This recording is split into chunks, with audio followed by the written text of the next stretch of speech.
Hi viewers, welcome to aathusamayal. Varalakshmi விரதத்துக்கு எப்படி festival menu எப்படி சமைக்கிறது அப்படின்றத வீடியோவில் பார்க்கலாம். இப்போ இந்த வீடியோவில் பார்த்தீங்கன்னா மோர் குழம்பு, அதுக்கப்புறம் பருப்பு ரசம், அதுக்கப்புறம் திருக்கணம்புதுன்னு சொல்லுவாங்க, உசிலி பண்ணியிருக்கு, வடை பண்ணியிருக்கு, அதுக்கப்புறம் கர்டு, தயிர், அந்த மாதிரி எக்ஸ்ட்ரா நீங்கள் எது வேணாலும் நீங்கள் பண்ணிக்கலாம். நீங்கள் சின்ன சின்னதாக கொழுக்கட்டை பண்ணியிருக்கலாம், அப்புறம் சுண்டல் இந்த மாதிரி ஏதாவது பண்ணியிருக்கலாம். நான் இந்த மெனு தான் இப்போ எப்படி சமைச்சிருக்கேன்றதை காமிக்கிறேன் உங்களுக்கு. இந்த எலக்ட்ரிக்கல் குக்கரில் நான் சாதம் வச்சுட்டேன். அதுக்கு இந்த மாதிரி நான் எப்போவுமே பிஃபோர் டே கூட நீங்கள் கட் பண்ணி வச்சுக்கலாம். இப்போ சவுச்சவ் மட்டும்தான் இன்றைக்கி நான் யூஸ் பண்ண போகிறேன். அதனால் சவுச்சவ் மட்டும் மேலே அந்த தட்டு போட்டு இந்த சவுச்சவ் நம்ம வந்து வேக வச்சு எடுத்துக்கலாம். உசிலிக்கு இந்த சவுச்சவ் உசிலி தான் பண்ண போகிறேன். அதனால் இந்த சவுச்சவை இந்த மாதிரி நீங்கள் தண்ணியே விடாமல் இது மேலே அதை பார்த்தீங்கன்னா இந்த தட்டுக்கு கீழே சின்ன சின்ன துவாரம் இருக்கும். அதனால் அதை ஸ்டீம்லேயே அது வெந்துடும். இப்போது வந்து மெதுவடைக்கு நான் ஊற போட்டிருந்தேன் உளுந்து, அதுக்கப்புறம் உசிலிக்கு துவரம்பருப்பு கொஞ்சம், கடலைப்பருப்பு கொஞ்சம் ஊற போட்டிருந்தேன்.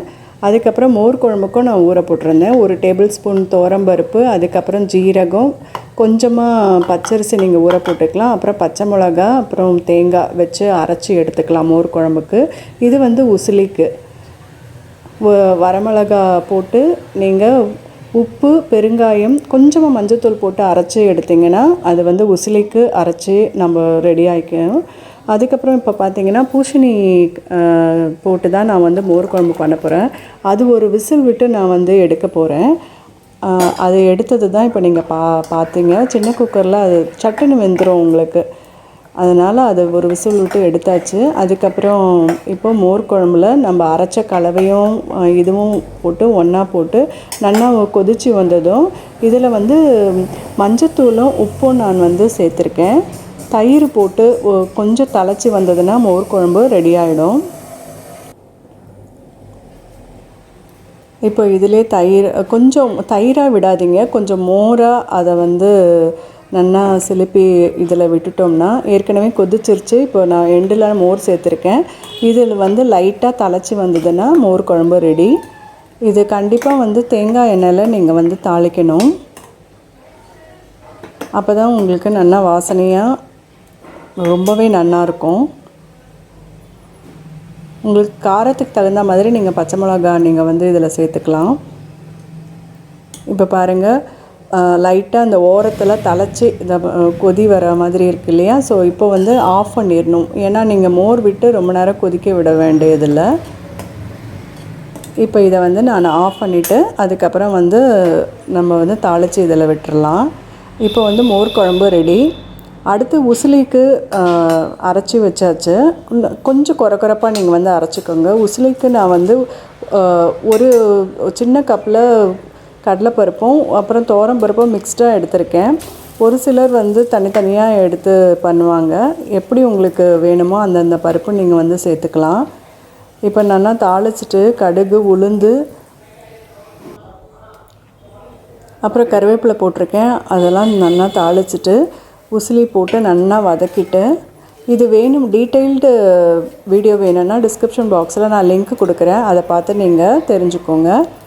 இப்போ இதை நல்லா வதக்கி எடுத்த பிறகு பருப்பை வெந்த சவுச்சவை இதில் போட்டு நம்ம வந்து கலரி எடுத்தோம்னா, இப்போ கொஞ்சம் சவுச்சவுக்கு தேவையான அளவு இப்போ உப்பு சேர்த்து நீங்கள் போட்டு கலரி எடுத்தீங்கன்னா சவுச்சவ் உசிலி ரெடி ஆகிடும். இப்போ சவுச்சவ் காய் வந்து அவ்வளோவா சாப்பிட மாட்டாங்க பொரியல் பண்ணால். ஆனால் இந்த மாதிரி ட்ரை பண்ணி பாருங்கள், ரொம்பவே டேஸ்டியாக நல்லாயிருக்கும். ஆனால் பண்ணுறச்ச நல்லா உதிரியாக நீங்கள் வந்து பண்ணணும், அப்போ தான் இது வந்து கொஞ்சம் நல்லாயிருக்கும். இப்போ எவ்வளோ நல்லா உதிரியாக வந்திருக்கு பாருங்கள். இந்த மாதிரி இருந்தால் தான் உசிலி சாப்பிட்றதுக்கு ரொம்பவே நல்லாயிருக்கும். இப்போ சவுச்சவ் உசிலியும் ரெடி ஆகிடுது. மோர் குழம்பு உசிலியும் இப்போ ரெடி ஆகிடுது. அடுத்தது வந்து பருப்பு ரசம் நம்ம வந்து பார்க்கலாம். கொஞ்சமாக பருப்பு வேக வச்சதை இதில் நான் சேர்த்துருக்கேன். அதுக்கப்புறம் உப்பு, புளி, காரம் எல்லாமே இதில் வந்து நம்ம சேர்த்துட்டுலாம். புளி 2 துண்டு போட்டிருக்கேன். அதுக்கப்புறம் தக்காளி வந்து கட் பண்ணி போட்டிருக்கேன். கொஞ்சமாக வந்து ரசப்பொடி போட்டிருக்கேன். மிளகு, ஜீரகம் இதில் சேர்த்துக்கலாம். சேர்த்துட்டு இந்த மாதிரி நல்லா அரைச்சி அந்த கலவையை நல்லா கொஞ்சம் நீர்க்க இப்படி வச்சு நல்லா கொதி வந்த பிறகு நம்ம நிறுத்திட்டோம்னா ரொம்பவே ஈஸிங்க. ரொம்ப அது வேறு தனியாக நீங்கள் வந்து ப்ராசஸ் பண்ண வேண்டியதில்லை. இந்த மாதிரி பண்ணுறச்ச எல்லாமே உப்பு புளி மிளகாய் எல்லா காரமும் சேர்த்து இப்போது வந்து ரசம் கொதிக்க விட்டு நம்ம எடுத்துடலாம். இது வந்து திருக்கணமுதுன்னு சொல்லுவாங்க. ஒன்றும் இல்லை, பாயாசம்னா பச்சரிசி கொஞ்சமும் ஒரு ஸ்பூன் வந்து பைத்தம்பருப்பும் போட்டு நான் இப்போது வேக வச்சு எடுத்துக்கலாம்.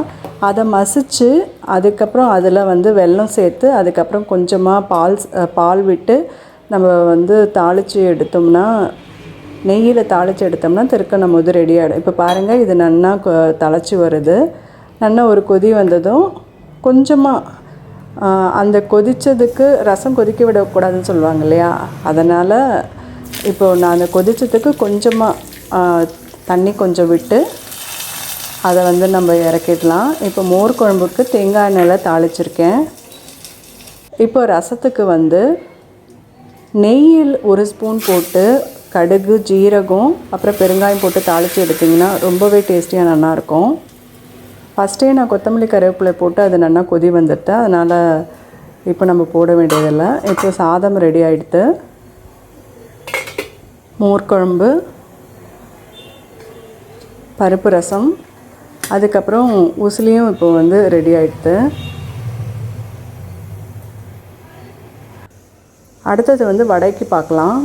உளுந்து இந்த மாதிரி நல்லா தண்ணி ஃபில்ட்ரு பண்ணி எடுத்துக்கோங்க. கொஞ்சமாக பெருங்காயம் போட்டிருக்கேன், ஒரு 4-5 மிளகு போட்டிருக்கேன், காரத்துக்கு ஒரு பச்சை மிளகா போட்டிருக்கேன். அப்புறம் அரைச்சி எடுத்ததுக்கப்புறம் உப்பு போட்டு கொஞ்சம் கொத்தமல்லி கருவேப்பிலை போட்டு நல்லா இந்த மாதிரி விஸ்கோ இல்லை இந்த மாதிரி ஒரு இது ஃபோக் வச்சு நீங்கள் வந்து நல்லா பீட் பண்ணணும். அப்போ தான் வந்து உள்ளே இருக்க காற்றுலாம் உங்களுக்கு காற்று இருந்திருந்தால் கூட அதெல்லாம் உங்களுக்கு பீட்டிங்கில் உங்களுக்கு வந்து வெளியில் வந்துடும். ஒரு சில நேரத்தில் எண்ணெயில் போட்டால் ஒரு மாதிரி வெடிக்கும் இல்லையா, வடை கூட வெடிக்கும். ஸோ அதில் வந்து காற்று உள்ளே போயிருக்கும். அதனால் நீங்கள் நல்லா பீட் பண்ணி எடுத்திங்கன்னா ஃப்ளஃபியாக இருக்கும். அட் த சேம் டைம் உங்களுக்கு வடை போடுறதுக்கும் ஈஸியாக இருக்கும். ஸோ எப்போவுமே கொஞ்சம் நல்லா பீட் பண்ணி எடுத்துக்கோங்க. அந்த ஜஸ்ட்டு அந்த ஃபோக் வச்சு நல்லா பீட் பண்ணிங்கன்னா கூட போதும். அதே மாதிரி உப்பு வந்து ஃபஸ்ட்டே போட்டு அரைக்க மாட்டாங்க, அதுக்கப்புறம் போட்டு நல்லா அந்த பீட் பண்ணுறச்ச தான் போட்டு நல்லா அதை வந்து கலக்குவாங்க. கையிலேயே பண்ணலாம், அப்படி இல்லைனா ஃபோக் வச்சு கூட நீங்கள் பண்ணலாம். ஜஸ்ட்டு தண்ணி தொட்டு கொஞ்சமாக எடுத்து நடுவில் ஒரு துவாரம் போட்டு நீங்கள் போட்டு எடுத்திங்கன்னா உங்களுக்கு வடை ரெடி ஆகிடும். அப்புறம் பிக்னஸாக இருந்தீங்கன்னா எப்போவுமே கொஞ்சம் வானல் வந்து கொஞ்சம் பெருசாக நீங்கள் வச்சுக்கோங்க. யூஸ் பண்ணுற அந்த அயன் வானல் இருக்கு இல்லையா, அயனோ எதுவோ இருந்தாலும் கொஞ்சம் பெருசாக வச்சுக்கோங்க. சின்னது வச்சு நீங்கள் வந்து பண்ணிங்கன்னா ஒரு சமயம் கையில் பட்டால் கூட உங்களுக்கு இதுவாகும். அதனால் எப்போவுமே கொஞ்சம் பெருசாக வச்சுக்கோங்க. இப்போ திருக்கணமுதுக்கு நல்லா ஸ்மாஷ் பண்ணிவிட்டு நான் வந்து நாட்டு சக்கரை தான் கொஞ்சமாக போட்டிருக்கேன். நீங்கள் ப்ரௌன் சுகர், நாட்டு சக்கரை, வெல்லம் எது வேணாலும் போட்டு மிக்ஸ் பண்ணிக்கலாம். தேவையான அளவு போட்டு அதை நல்லா மிக்ஸ் பண்ணி எடுத்து கொஞ்சமாக பால் விட்டு நீங்கள் இறக்கிட்டிங்கன்னா இந்த திருக்கணமுது ரெடி ஆகிடுது. இப்போ இதுலேயே தாளிக்கிறதுலேயே ஏலக்காய் பொடி கொஞ்சம் போட்டுட்டேன். இப்போ வடையும் எல்லாமே ரெடி ஆகிடுது. நீங்கள் எடுத்து இப்படி தட்டில் போடும்போதே அது நல்லா கலகலன்னு சத்தம் உங்களுக்கு வந்ததுன்னா வடை நல்லா கிறிஸ்பாக இருக்குதுன்னு அர்த்தம். இப்போ எல்லாமே மோர் குழம்பு ரெடி ஆகிடுது. அதுக்கப்புறம் திருக்கணமுது பூசணிக்காய் போட்டு பண்ணதுனால இதுவே இந்த வடையை கூட நீங்கள் சின்ன சின்னதாக போட்டு அதில் கூட போடலாம். வடை போட்ட மோர் குழம்பு மாதிரி இருக்கும் அது திருக்கணமுது. அப்புறம் பருப்பு பாயாசம், அதுக்கப்புறம் உசிலி, வடை, அப்பளம், சாதம், அப்புறம் தயிர் நீங்கள் எக்ஸ்ட்ரா நீங்கள் வந்து வச்சுக்கலாம். எப்போவுமே இந்த ஆடி வெள்ளிக்கிழமையில் இல்லை வரலட்சுமி நோம்புலலாம் சின்ன சின்னதாக கொழுக்கட்டை பண்ணுவாங்க. அப்புறம் வந்து சுண்டல் இந்த மாதிரி எக்ஸ்ட்ரா நீங்கள் வந்து பண்ணிக்கலாம். நெக்ஸ்ட் வீடியோவில் சந்திக்கிறேன். Thank you very much. கண்டிப்பாக லைக் பண்ணுங்கள், சப்ஸ்கிரைப் பண்ணுங்கள்.